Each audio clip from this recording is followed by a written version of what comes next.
It's a Friday and school had just finished. You are full of excitement, pumped to hop on your favorite game. Was it Black Ops 2? Minecraft?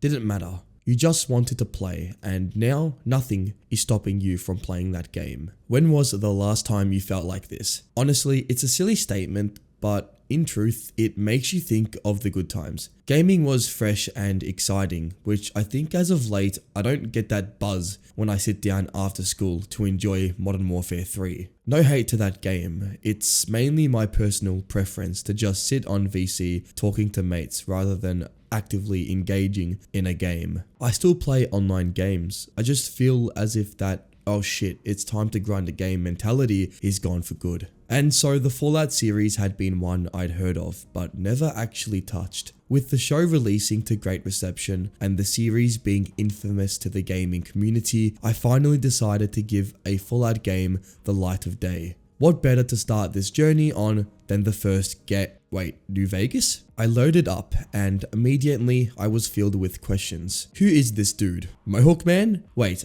I'm dead? If a game makes you question things off the bat, then most likely it's doing an amazing job in world building. World building. That's a funny term, in that I rarely actually played games with open worlds. I was more of a COD guy, and the only story games I would ever play is the campaigns featured in those games. However, now it actually feels natural. The curiosity not being forced by a weapon requirement to unlock some stupid new assault rifle. Doc Mitchell, Joshua Graham, Mr. House, Yes Man, dare I say it, Kaiser, all are interesting and compelling characters to this world. A world which, even after being destroyed, still continues to thrive. Different factions wanting different things add stake and personality to the game. Don't like Mr. House? Well, you've got Kaiser. Yes Man giving you a hard time? Well, side with the NCR. Depending on the player, the choices they make will change their experience. So no singular individual will have the exact same experience, which is really interesting. Like so many times, an experience can be relatable, but now the player may miss out on a certain quote at a certain moment in the game, which adds replayability to your game. You missed that NCR mission with that really cool gun, and well, now you have to replay the game. Wishing you blasted Kaiser in the face? Well, blast him in the face. When games give the player freedom, it is such a breath of fresh air. In modern gaming, I think it's more crucial than ever to just give the player a sense of freedom. Don't constrict them, because eventually your set of rules for the player runs out, and what's left is games like New Vegas. To that statement I mentioned earlier in this video, this well encompasses it. I can't fully commit myself to a game, or so I find it hard to do so. Either I end up skipping past majority of the side content featured in the game, which isn't necessarily bad, because developers obviously intended the player to play the main story, side content being an extension of that. But to fully immerse myself in a game is difficult. New Vegas is extremely complex, not in its innate ability to subvert your expectations, but in delivering a truly rewarding experience. Questions which form in the player's mind as you explore the Mojave, NPCs which you meet on the way, all of this further elevates the game's flow.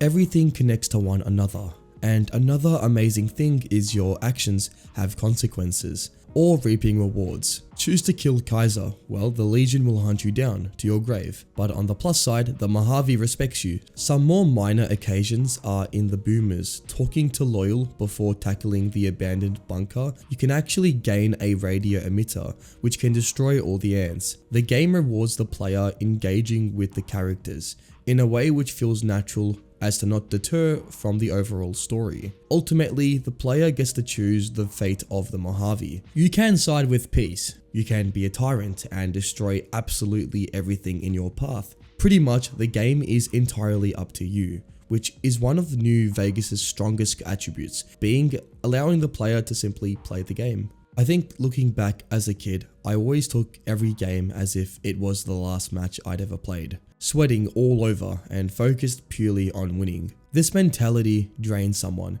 and with the games I often indulged in, this became tiring and fatiguing. A constant loop of rage, one I couldn't escape from. COD, FIFA. These games drove me mad, and well, I never could admit it, but I was only hurting myself playing these games. Going back to more basic times really puts one's whole view of games and flips it. Gaming should be relaxing, a time to distract one from the real world. It's okay to be fully fixated on becoming the best, but your enjoyment of the game will only come after enduring a multitude of mental anguish. What I just said doesn't just apply for gaming, but it applies for life. If you always focus on being the best, eventually you just forget the love of what you're doing. It's burnout and it affects everyone. So if you currently have no motivation for doing something, I think the best thing to do is to just do something that you actually enjoy and take a break. New Vegas is the game I think holds the title of "Don't take me too seriously. Let's just have fun." It can just be that simple sometimes, to actually take what the game is throwing at you and to make your own decisions based on your own judgment. In life, we can often be sidetracked, but sometimes we just need to focus on the things that actually add value.